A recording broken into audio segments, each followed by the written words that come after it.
Hey everybody, welcome back to Keeping It Real with Tiff and Carl. I'm Carl Rabun. And I am Tiff Salcido. And Tiff, where are you joining us from today? Is it beautiful Mexico? No, No? no, but I'm in beautiful Moreno Valley. I'm back in California. I got back No. yesterday. I thought traveling on Easter Day would be smart.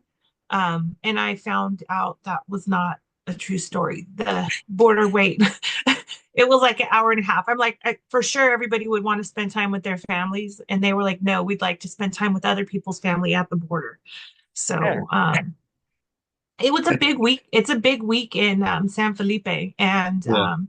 like there's like two or 3 weeks out of the year where the town itself gets packed. It gets like 80,000 visitors, and you have to keep in mind this is a small fishing village, and so the Baja 250 is like 1 week that it's like Yeah. ridiculously packed, and that was the beginning of this month.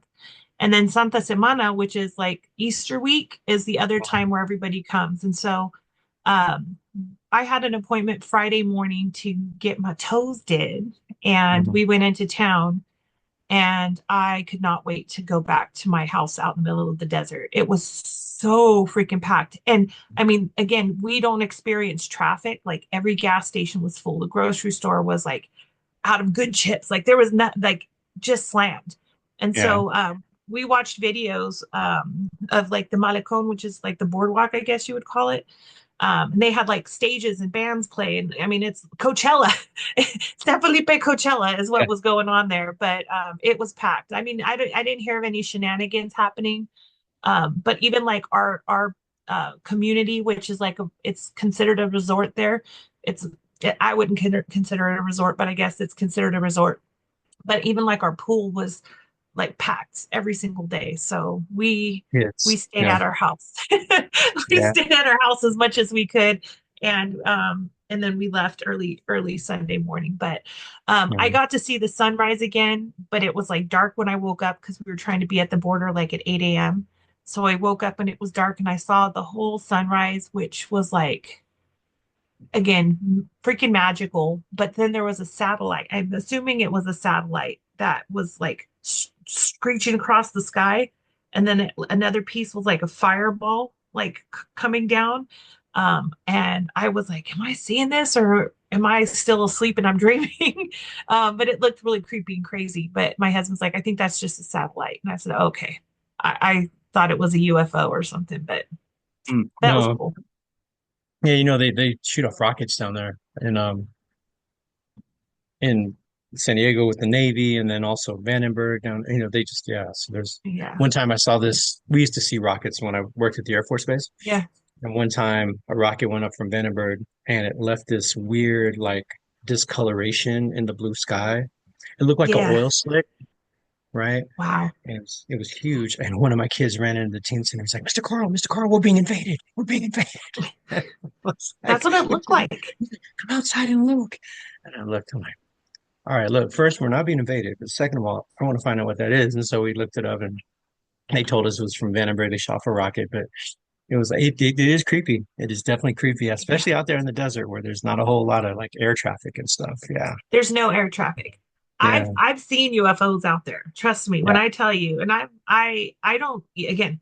So I got off social media because I want to be a conspiracy theorist. But I've seen like you see tons of falling stars and like meteors and stuff like that because there's no light. Where we live Yeah. at, it's literally pitch black, and so you can see like again so much like movement happening in the sky. It's Mhm. so freaking badass. But one day we saw a shooting star, but it wasn't like shooting, it wasn't falling down.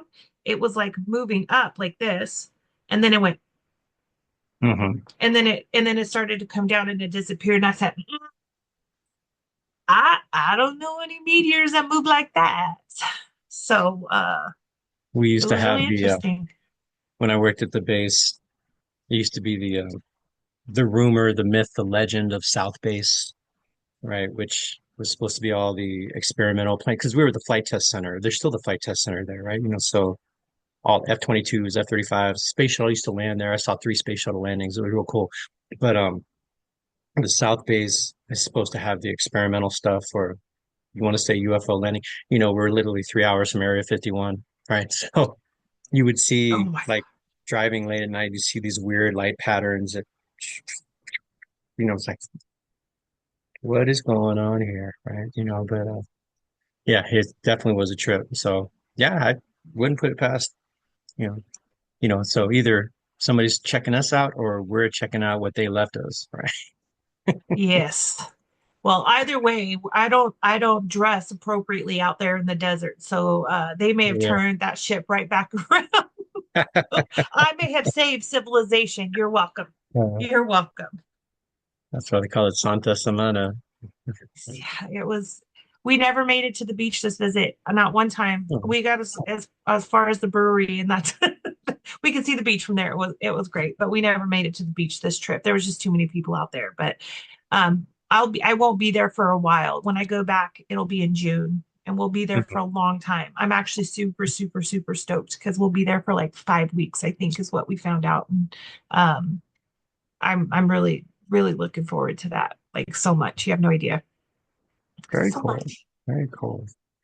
Yeah, I had a busy week, though I started in Fresno, but then I got to be home the rest of the week and I was doing trainings, in my shorts, which is the best thing. And then but then I had two gigs. I had one on Friday and then one yesterday. And so it was just tired. My Yeah, voice is worn out, as you can probably tell. But I feel you. we had a good time, but it's weird, Easter fell on 420, so they had to Blaze have the that Lord. special. Yeah, praise the Lord, exactly. He is Gives risen. He is risen a whole And new risen meaning. high. Yes, absolutely. Very. Yeah. Uh, yeah, Yeah. no, I we're not a big Easter family. My husband, it's really funny. My husband used to go all out and get us like personalized Easter baskets, and then we again, I have to just admit, my family is just not good at holidays. We're not really, you know, into it. It's just never been. We have Mhm. Merry Halloweester, which I think we've talked about before, but Easter usually was me giving my kids back their Halloween candies with their Christmas presents, saying "Merry Halloweester." Um, so he used to again give us very thoughtful Easter baskets. And one year I felt bad I didn't get him anything because again I'm not thinking about those types of things. Um, and so we like went around the house and grabbed like his favorite things and then put them in a basket for him. And he was so pissed, as like so pissed. He's like, this is the last time I'm doing Easter for you people. How are you Aw. going to give me stuff that's already mine? And I felt so bad. I felt so bad. Like, again, it wasn't important to me, but it was important to him. And so I Yeah. tried to be really, really good about giving him like an Easter basket, like a personal. I didn't do it this year, but we weren't in anywhere that I could do it. But um, I probably owe him one. But I try to be thoughtful now. He I got always is. yeah, I got my wife and my daughter. I made Easter baskets. I went shopping on Saturday and went to Bath and Body Works and the local, I went to Cost Plus and a bunch of places and then, got some baskets and went and got some seeds and for growing and got some Oh, got some sweet. white barn candles and got some their favorite drinks. My daughter likes that blood orange soda drink, and Hmm. got some drink from my wife or some crown apple, and so she was happy with that. And so just you know Sweet. kept it. Yeah, hopefully they appreciate the thought. So we'll see. We'll see. Well, yeah. Well, so I did get an Easter surprise. So What would you coming get? home, my 23-year-old son was here. His birthday was Friday, and he had messaged me and asked if he was going to come down to visit and if he could stay at our house. And I'm like, well, I'm not home, but you can go. And I gave him the code to the door and stuff. And so I got to see him. And so I had asked him if he wanted to go out for dinner originally. And first to celebrate his birthday. And he's like, yeah, yeah. So we made plans to go out to eat. So then as we were coming home yesterday, that's why we were leaving so early because I wanted to like be home to spend more time with him while he was Mhm. here. Um, and so I asked him, do you still want to go out to eat, which we can, or do you want some mom cooking? And he's like, I actually want mom cooking. So then I was like, well, what do you want? And he couldn't give me an answer. So we went back and forth a little bit, and finally he's like, I want a good Italian sandwich. And I was like, okay, like Mhm. that's not something like I'm like, hey, you want to come over and I'll make you an Italian stuff? Like that's just not something I've ever really like thought of. But I'm like, okay, let's do it. So I stopped at a grocery store because we have literally no food in this house. It's so embarrassing. Um, I stopped at the grocery store and got all the stuff to make Italian subs. And then I came and he's like talking to me while I'm making it. It was like this fat. And I was like, here you go. And he was like, Mom, I honestly didn't think any of that stuff was going to go together, but it was like the best sandwich I've ever had. And I was like, oh, okay, good. So, so I Abbondanza. made, yes, a Alla big old mamma. fatty. Yeah, it was a Yeah, big old fatty, but it was really I good. know. That's what we had. It was super easy. And I had little bags of chips and stuff. And he's like, Mom, I can't even eat the chips. I'm so full. And I said, oh, I'm so happy. That's all I want. I just like to make my kids feel like they're going to explode. That's my favorite thing. So that's what I did. Super Very easy, cool. easy Easter dinner sandwiches. Done. Very nice. Very Done. nice. Cool. So now I'm back in my office with all the stuff. I have my 3,000 questions here, Carl. Do you want to Uh-oh. give me a number, random number between 1 and 3,000? 2489. 2489. All right, here we go. This is going to be your question of the day. 2489. Have you ever gone out in public in your pajamas? If so, where did you go? So that's a trick question because I don't wear pajamas. Oh, okay. Yeah. But no, I do have, so I have house clothes, right? So Oh, I we've have, talked about the house clothes. yes, Yes. yes. So I have house shorts, house shirts, usually shirts that have been too worn, to be appropriate out for me. And so I have, and then I have house, shorts that are just knockarounds, where I can just wear them and not, paint or just worn out, whatever they are. And so if I do, I usually put another pair of shorts on top of the shorts, right? If I don't have time to change, I mean, today I Mhm. changed because I was out, but yeah, I think the last time I went and got my rental car, I was in a pair of house shorts and I have usually a house shirt. I have a muscle shirt, and so I just put a hoodie on. But yeah, I mean, I've probably been caught once or twice at the Wally World, but I try not to. Try not to, Yeah. you know. How about you? Yeah. Definitely. So so it's funny. So where I grew up, it's a small town, like everybody knew everybody. And I did not go out ever in like house clothes. Like it was you were gonna go out, you were inevitably gonna run into somebody you knew. Hmm. So I would usually like not get dressed up like formal wear, but I would always like be somewhat, even if I was relaxed, I was not in pajamas. But where I live here in California, even less so because I don't really know a lot of people in this area and I don't worry about running into people I know. So I don't wear my pajamas out per se, but I've gone out looking pretty dusty, that's for sure. Yeah. And in Mexico, even worse, my husband makes fun of me. He says, like, I go out of my way to look homeless most of the time. And I do. Um, like, I don't know what it is. I don't know what it is that I like. The dressing down becomes like, I don't know, like I don't know how to describe it. I just, how I would dress here and how I dress over there is completely different. And I will like wear the most mismatched, like don't go together um things with pride, like ready for the world. I love it. So that's kind of like, I don't know, it's my favorite thing. But Cool. I don't wear my pajamas. I can't say I wear my pajamas out because my pajamas is usually like not safe for work, you know what I mean? I don't sleep with a lot of clothes on. So Yeah. um Oh, yeah, like a yeah. nightgown type of thing. Yeah. Yeah, I most of the time it's just like a t-shirt in my drawers. That's pretty much what I sleep in. And a lot of times I'll just grab if I don't have like pajamas like close by because I do have pajama like t-shirts and stuff like that.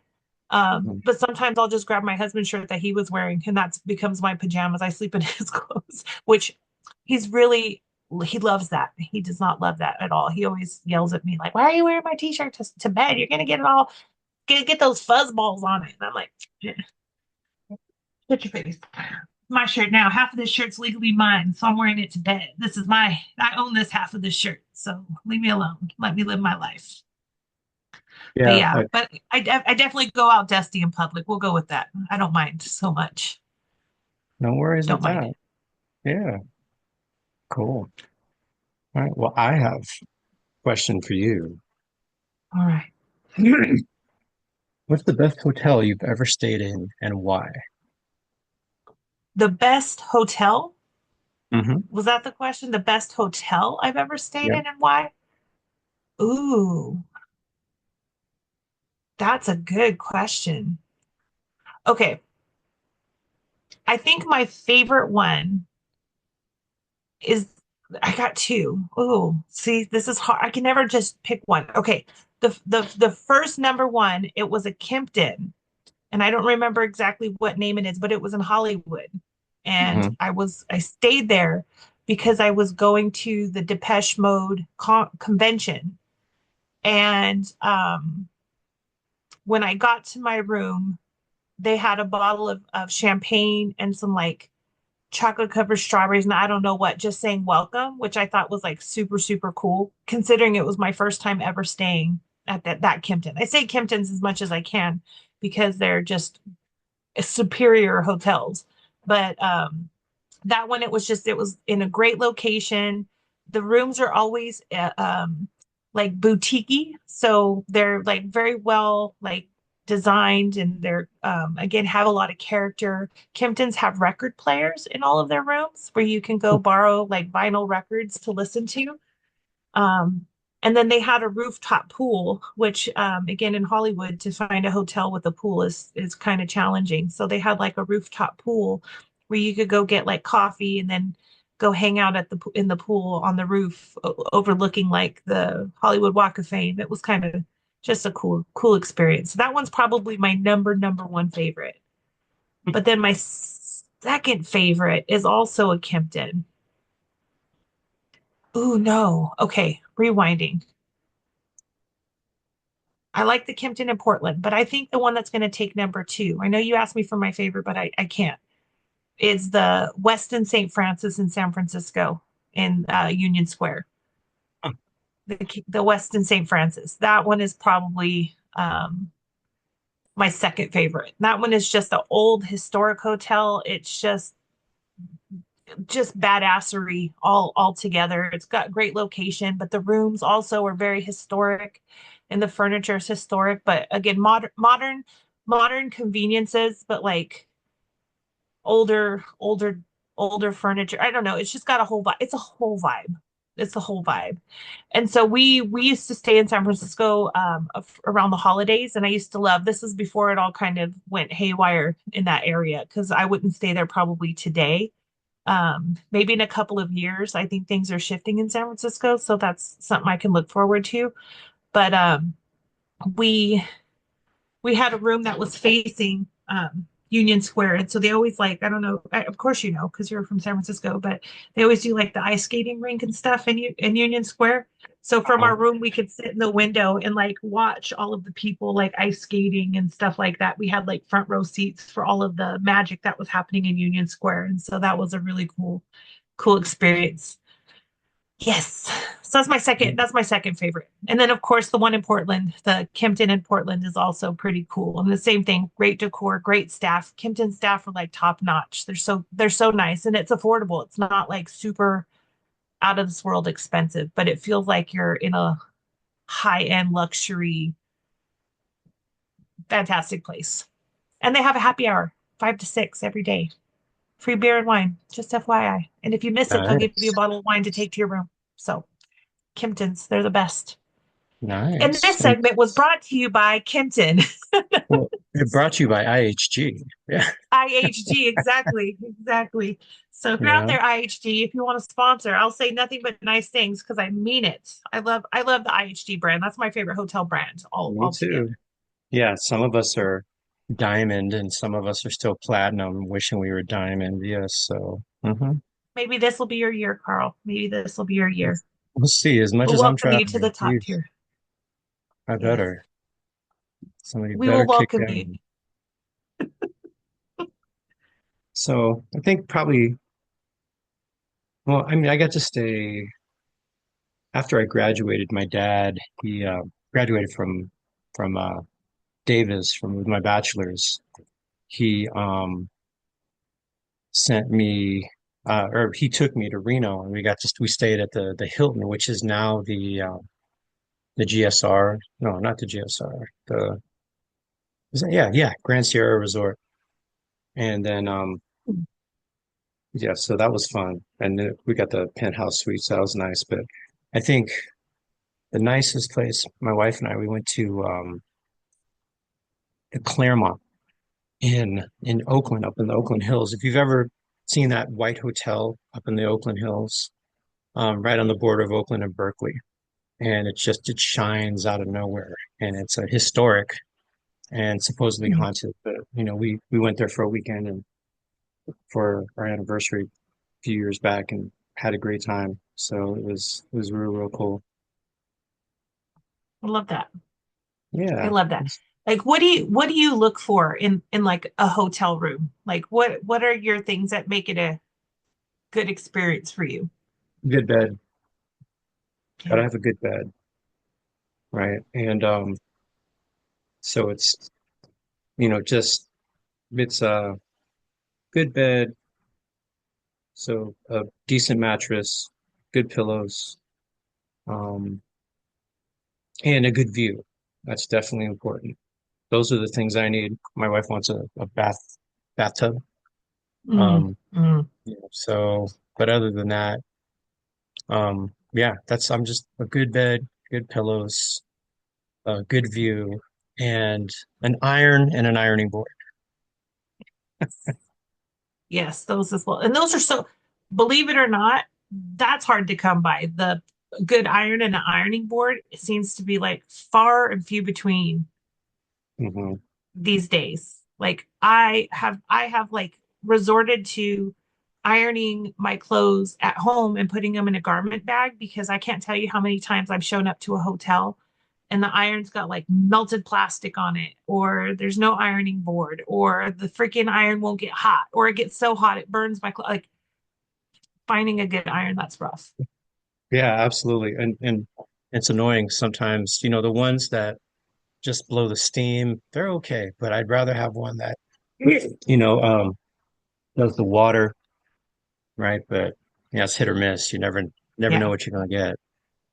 true So that. I'm with you on the bed and the view. The bed, the pillows, the view. Those are, I think, are my favorite things as well.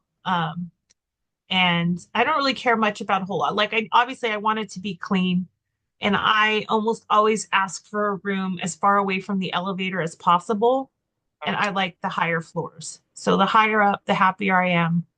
I hate a ground floor room. I really, absolutely despise a ground floor room. I do not sleep well in a. I hear everything.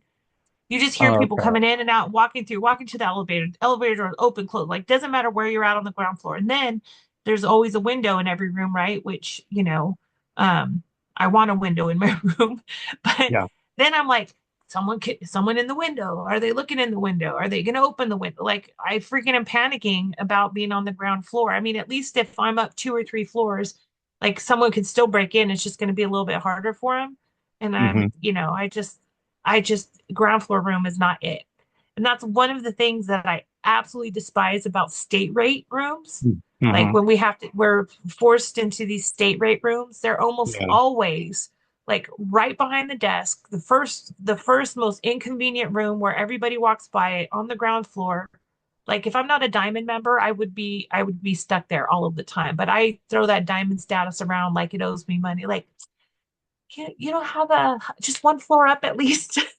And yeah, they right. almost always accommodate me, but for the most part, um, I'm pissed if I'm in one of those crappy whatever rooms. Oh, I'm irritated to all hell. So, uh, yeah, but beds. That's why I like IHG. Again, This is not sponsored by IHG, but that's one of the things I love about like Holiday Inn and that whole brand is that they're very, very consistent with their very comfortable mattresses. And they do not have the little teeny tiny dusty ass pillows like Choice, the Choice brand. Choice brand, if you're out there, get your life together and get some better pillows. Like, please call IHG and find out who their supplier is. Pay the tariffs. Do what you got to do. But a pillow this big, it's decoration. It's not helping anybody. Get it together. Especially the one up in Crescent City, because I mean that's as good as I'm gonna get up there, and I need y'all to step up your game. So please. Do you know? Okay, can I tell you my favorite spot in Crescent City, which I'll be going up there soon, which I'm very excited about. I actually love Crescent City. The In one Ocean second. Front Inn. Yep. All right, give me 1 second. Yep. Go ahead. All right.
Right.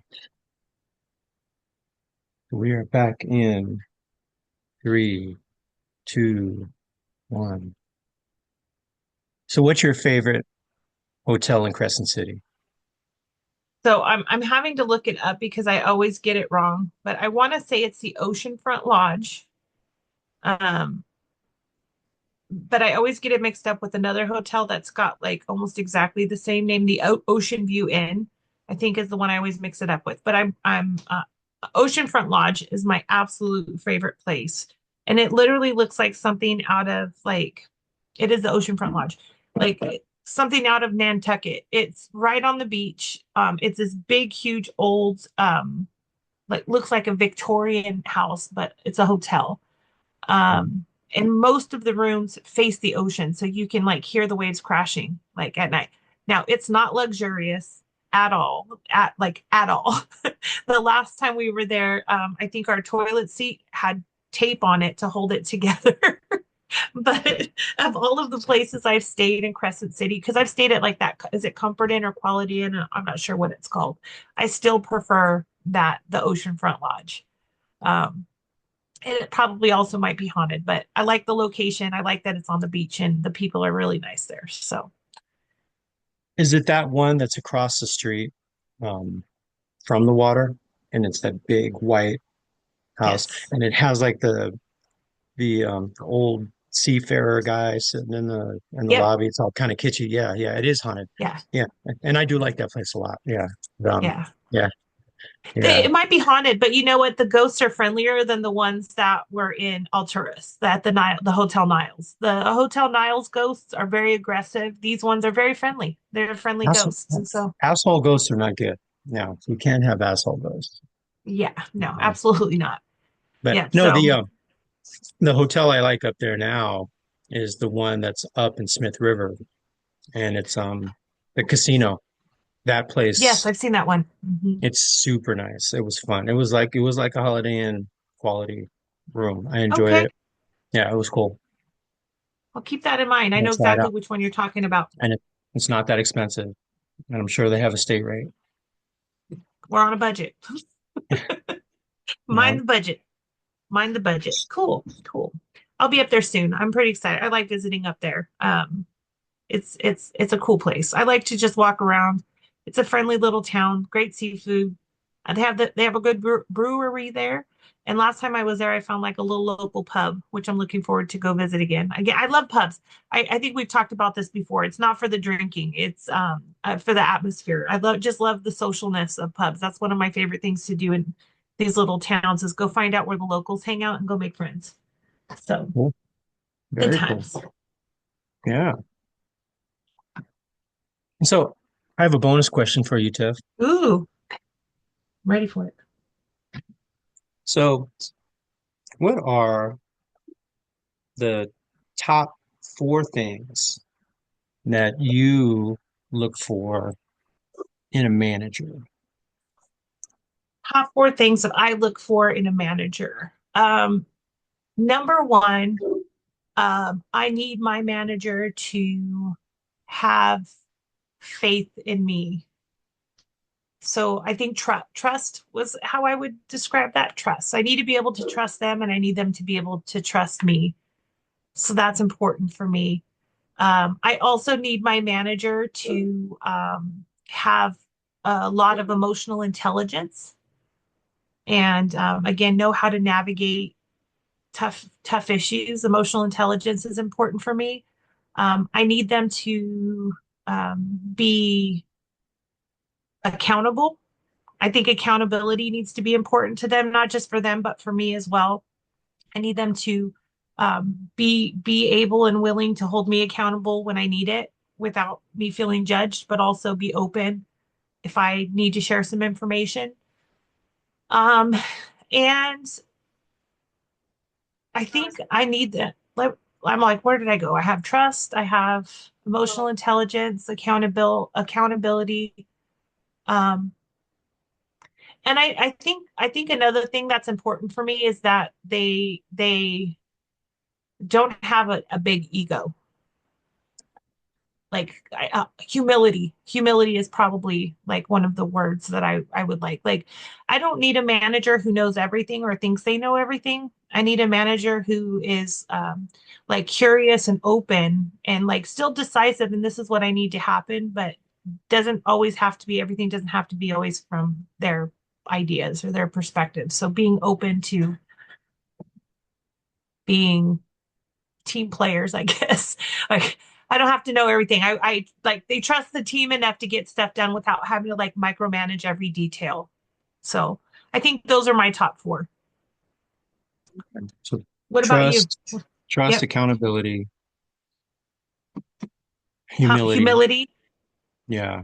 And what was that second one? um, emotional intelligence. Emotional intelligence. Okay. Cool. Well, I can tell you what I look for is, someone who, is transparent, right? Who's, Mm-hmm. going to be there to be able to let you know where you stand and what's going on, someone who's supportive, who will have that, understanding level of support, when things are going rough or, you're in the middle of getting stuff done and maybe it's not happening the way that you want it done and things like that. Um, Somebody who really has vision, right? And keeps you connected to where it is that you're going, right? Mm-hmm.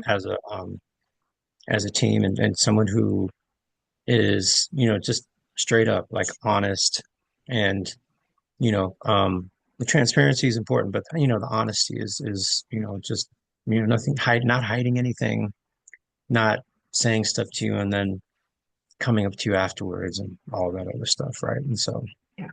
those are some things that I definitely look for, and the reason I ask is, because we have a lot of data that talks about, what do you look for in a manager and blah blah blah. And so, one of the most well-known um, texts and resources for that is the Leadership Challenge, right? Which is from Cousins and Posner, right? And they've been producing that, for almost 40 years now.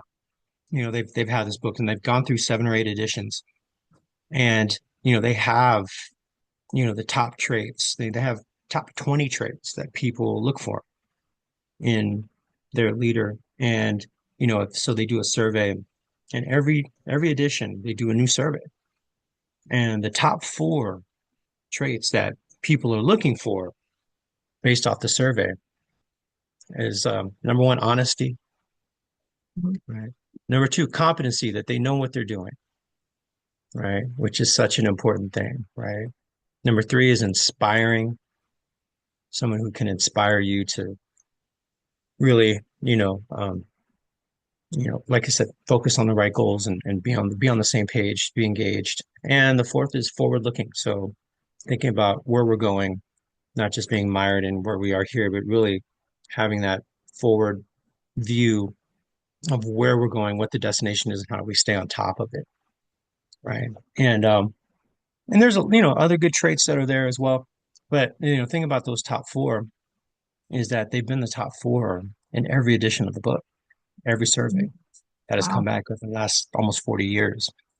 And so, and number one, number two, three, and four, competency, inspiration, and forward looking have traded places a little bit, but honesty has always been the number one, usually by a significant margin, right? Hmm. So just thinking about, that's kind of goes to what we were going to talk about today, right? What is it that you as a leader want to do to make sure that your team feels like you are there for them and you have their best interest in mind, because as you mentioned, we talked about this before we started recording, the idea of managerial trauma is a real thing. Yep. And so, Well, yeah. yeah, go ahead. I was just saying, this idea, this topic has been coming up so much in like my classes. It might be me who brings it up. I might have some trauma that I'm working through, but I say the managerial trauma because like we all have to work unless you're independently wealthy and you're just doing it for fun. Which I don't know anybody who's independently wealthy who just goes to work for fun. um like we all have to work, and it should not be, in my very idealistic toxic positivity way, the thing that sucks the most in your life. You know what I mean? Like if we have to work, it should at least, or can be, somewhat enjoyable. You don't have to like love the work, but it shouldn't be something that you wake up and dread every single day. And a lot of times, just from my own experience, it's not the work that I dread, it's the environment and the people and the managers that make it really difficult to be successful. And this is as someone who my personality is, I'm very invested in doing a good job. Like I have my own deep-seated desire, work ethic, presence, whatever you want to call it. Like I don't want my effort to be for nothing. And so I have a real vested interest in doing a good job. Um, and with that being said, I have had many managers in my many years in the workplace who've made it really hard for me to do a really good job. I've had others who've made it really easy for me to be able to do a really good job. And so working in government for so long, and again, this topic keeps coming up in a lot of my classes. One of my favorite audiences right now, or topics, whatever you want to call it, is emerging leaders, like people who are like really starting to step in to leadership positions for the first time, and really like understanding the transition from going from like an employee frontline staff to being in a leadership position. Absolutely my favorite audience. And so my passionate plea is like, let's break the cycle of crappy leadership. We've all experienced it. I always kind of do a very informal poll. How many of you have never had a terrible leader? And nobody raises their hand. We've all had terrible leaders. And so, like, what are the things that make great leaders? What are the things that make awful leaders? Like, let's do more of the good stuff, less of the terrible stuff. Let's break the cycle of traumatic leadership. And to me, it's not like a revolutionary idea, but it's like I see people like at this stage where they are so hopeful and they have so many ideas how they're going to do better. And then the status quo sucks them in and they become the leader that they despised. And it's like, again, like continuing cycles of abuse. And there is some really abusive leadership, whether it's not like overtly abusive, but if people are going home and really like questioning their work and questioning their job, that to me is abusive. Outside of again doing the work, if it's like I want to do a good job and this person is making that hard for me, to me that's abusive. And so it's traumatic and it leaves a scar and it leaves people very, very jaded. And that again affects their quality of work. It affects their quality of life. And like, how do we break free of that? That's like my big question. How do we break free of that? Quit sucking. That I mean, I don't know. Like, get better, people. Like that's what we have to do. Well, and so think what do you think? I mean, to get better, we need to figure out what it is we need to get better at, right? So, you mentioned this cycle of abuse. Where do you think that comes from? Why do you think people fall back into that cycle? I think part of it is that they don't know what they don't know, right? So I think the challenge of again, I'm seeing it. This is just my own anecdotal evidence. I'm not a research person like Carl is. I just go with what I see. So I'm very limited to my perspective here. But what I'm hearing from people is that they go in with these ideas of like, this is how I want to supervise, or this is how I want to change things.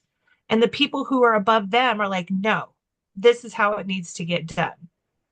And so, because of that power and influence from the people who outrank them, they basically take on those characteristics of what they despise because there's a lot of pressure for them to be able to do so.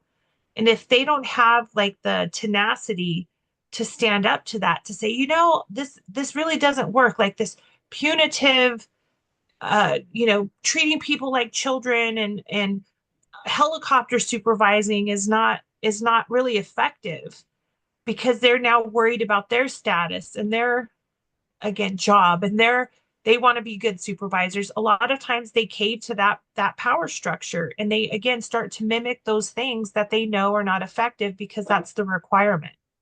And so it's like this is why we get stuck in that cycle. And then they get feedback like, "Oh, you're doing a great job, you're being a great supervisor."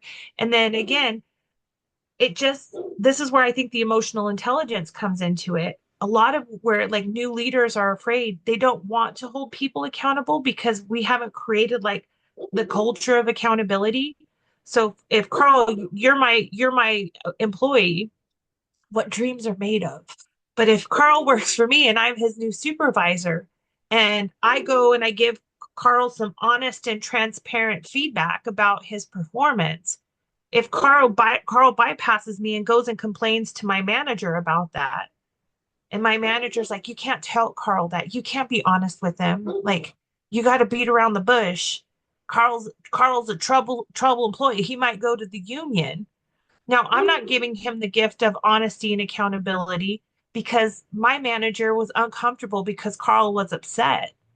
Mhm. Instead of like having my back to say, no, this was honest feedback. Like, Carl, let's ask you why you're so upset that you were given some honest information. What is it about that that's really challenging for you? Versus, oh, I'll talk to your supervisor. I'm sorry that they told you the truth and that made you uncomfortable. I'm sorry that you feel uncomfortable. Let's just pretend that everything is okay. You go ahead and keep being a shitty employee.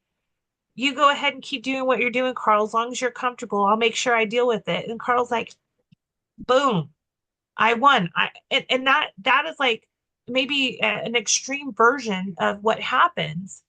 But like, how many employees do we have that have outgrown the job years ago and should have been fired or gotten rid of years ago because they're not doing the work or they suck all the energy out of the room and they're allowed to do it because, oh my God, what if they're uncomfortable because we tell them the truth? What if they complain to the manager and the manager says, no, no, no, that's just how Sassy Sally is. You got to tiptoe around it. That's abusive. It's abusive. And then you have, I'm mad. I'm mad right now. I'm all fired up right now. Stop it. well, then that creates managers who don't feel supported and don't feel like they can hold people accountable. I had somebody say that. last week. You know, and, Yeah. we have employees that are not holding their end of the bargain, and I try to hold them accountable. And my boss told me, well, we have a hiring shortage right now, and we don't have enough bodies. I said, okay, so you're just keeping around people for bodies. Right. And they said, Right. well, in essence, yeah. I said, okay, well, how does that make you feel? She goes, it makes me feel like I can't, you know, hold them to anything being accountable. Right. And I said, okay. And, so yeah, that definitely is. I mean, it can beat you down, right? And if you are beat down, maybe you don't put extra effort in trying to engage folks, and that can be frustrating, right? And absolutely. And we know the number five reason Gallup says why people are looking for new work is because they're tired of their old boss, right? And so that's in the top five, right? Yeah. So, but just thinking about, those best bosses that we've had, those that have, even in those situations where sometimes they can't really affect a whole bunch of change, right?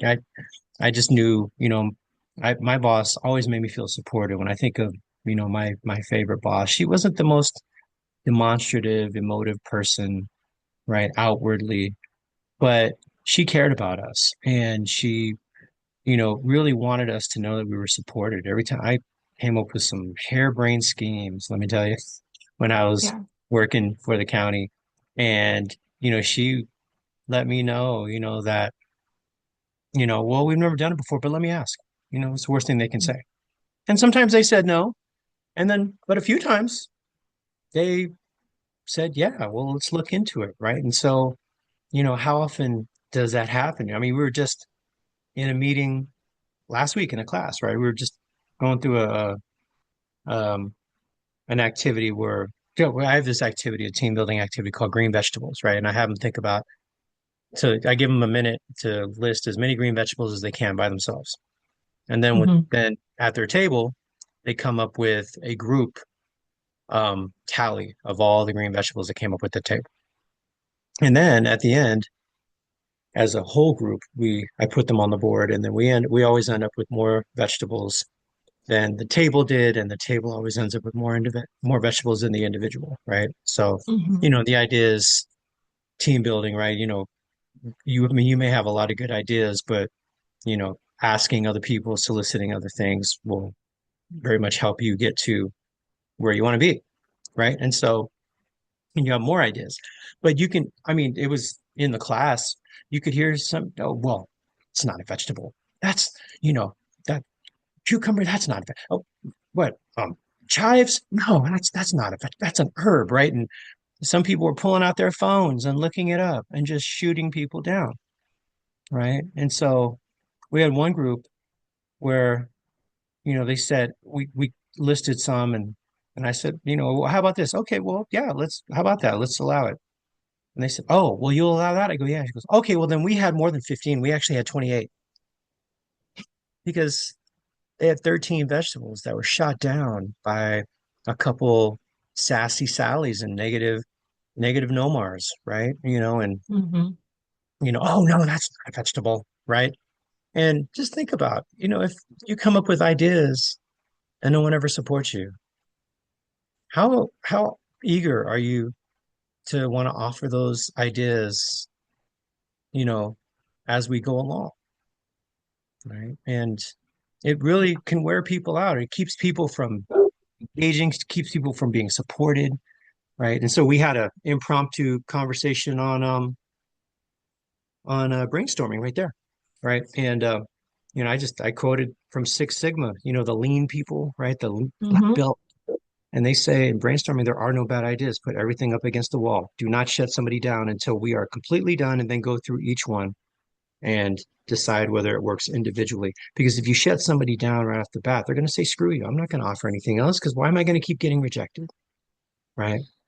And so I I really appreciated my boss for having that support where I don't know if we've ever done it before, but let me ask, what's the worst thing they can say? Right. I really did feel supported, and we got some real stuff changed. Right. And it's just those little things like that that make me when I think about her makes me smile, right? And just and to be able to have her ask questions, what do you guys think about this, rather than, oh, well, we can't do this, right? And so it's it's hard when you're a person who when you're in human services. I mean, why do people get into human services, right? Other than it being a county job, right? But I mean, if people and our younger generations, we talked about it last class, last episode. They're not necessarily always looking for the county job that's going to stay around. They want to do something that's going to be significant, that's going to make a difference. And Right. if they feel like they're not making a difference at a job that's paying them less than what other jobs might, then screw you. I don't need you. I'm on my parents' medical until 26. I don't need to be here if I'm not going to make any difference, right? And so Right. people get into this job because they want to make a difference. They want to help folks. And if they feel like they can't even get off the ground with ideas, and talk about deflating people and talk about engaging people, and that's where the silent quitters are, right? They're quiet quitters.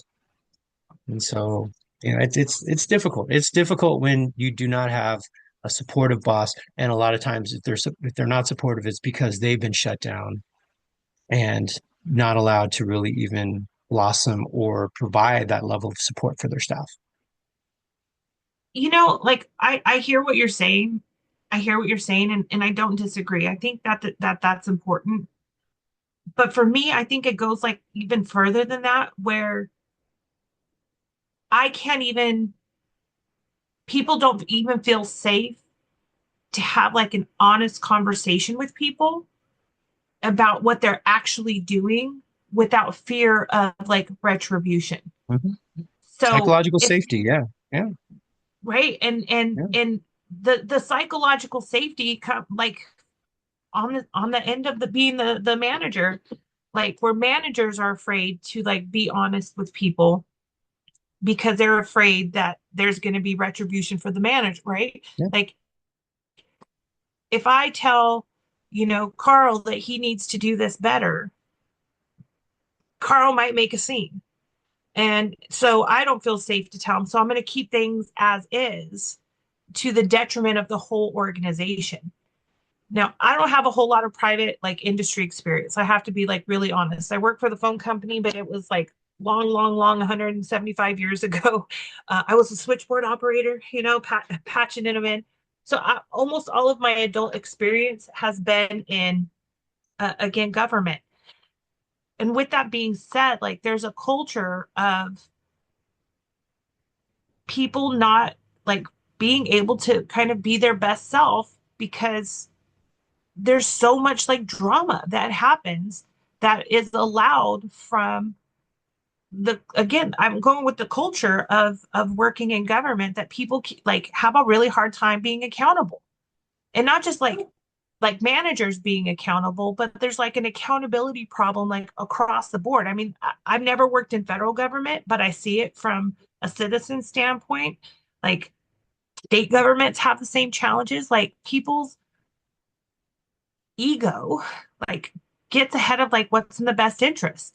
Because if you're my boss and if you as the person I report directly to can't come and tell me like you're not doing a good job and here's what I need you to do better. If you can't feel safe to come and tell me that, then it creates like this culture of mediocrity where you're going to have people who will again do the bare minimum and get paid for it. And you will have people who are going to go above and beyond and get paid the same amount. And those people end up leaving.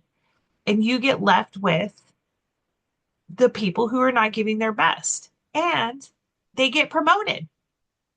And they don't have the skills to they maybe are okay at the job, but they don't have the skills to actually lead anything. And this is where again, if you notice, my top four trust, accountability, emotional intelligence, and humility had nothing to do with being competent at the actual job, like whatever the job is. None of that had to do with they know all of the rules and regulations. They're completely skilled at the operating system that we use. Like they have, these are not things for me that are important because I can teach anybody to do that stuff. Yeah. So when you think of competency in leadership, what does that mean to you? What is it to be a competent leader? Trust, right? Emotional intelligence, right? A lot of those things. I mean, we've talked already about, Cat's diagram, right? The further you go up Right. in leadership, the less technical skills you need and the more people skills you need and the more strategic skills that you need, right? But here's the problem. We know that 80% of people get hired because they're very good at their technical skills in their job. So they're very good as Yes. individual contributors. That doesn't, necessarily mean that they're going to be good managing other individual contributors, even if they knew that person's job. So when you think of competent, it's, what is a competent manager? Is it somebody who was competent in what you do, or is it somebody who's competent in supporting you in what you do? Right. And so that is that's the question. But a lot of people don't go to that next level. They're not they're not looking at, you know, how are people treated? They're just thinking, do they know the job? Because I need them to keep these other people in line. Well, how do you keep people in line? You support them, right? You don't have to keep anybody in line if you're supporting them and letting them grow.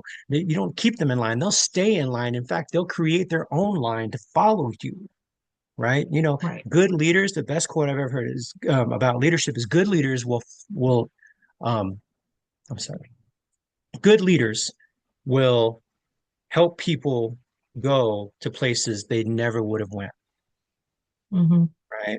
And so a leader will support you in growing, getting better, thinking long term, thinking strategically, right? Helping you to, become the best that you want to be, right? A good leader is somebody who will take somebody who maybe never thought about being in management or never thought about taking on a specific job and helping them to realize that, yeah, there's actually a place for you here that may not necessarily equate to what it is you do at this moment, but you're going to be here in the organization. You're going to contribute to the organization, and we're not going to lose you because you feel like it's a dead end job, right? The number one reason why people leave a job is because, work-life balance and lack of well-being, right? The number four reason why people are looking for another job is because they want to do something that they enjoy doing, that they're good at doing, right? And so, if you can't find that well-being and the thing that I'm good at in your organization, a lot of people are going to leave, right? So yeah, absolutely. Those people leave and we get stuck with the people who are left, right? But also there's kind of what you're talking about as well. They say 60% of people that are disengaged are looking for other work, but 40% are going to stay. Mm-hmm. Right. So disengaged people, 40% of your disengaged people aren't looking for other work. They're going to write it out. They're going to silently quit, right? Quietly quit. They're going to retire in place, right? And they're going to say, you're not kicking me out. I'm going to dig in like a tick and make your life miserable, right? And So, so, yeah. Mm-hmm. yeah. And a lot of it's because, you know, what is it that you want me to do? What have you helped me to see that I can do something, that I can do something that's meaningful here. That's something that I do want to do, that I'm passionate about. Maybe I was passionate about it, but you guys, have not given me any opportunity to actually pursue that. In fact, if I work harder, a lot of people tell me don't do more than you need to because they'll just give you more work, and that's not fair, right? And so there's a lot of that that goes on, right? And so people, just decide to, hey, I'm just going to maintain. I got bills to pay, I got kids to feed. It's a rough world out there, right? And there people are getting laid off left and right, and so maybe I need to stay where I'm at. And if that So involves yeah. working with people and helping save families' lives, well, I don't know about all that. I just know I have a job, which is the Yeah. wrong attitude to have in human services, right? This concludes part one of our episode. Stay tuned for part two, coming Tuesday to all major podcast platforms.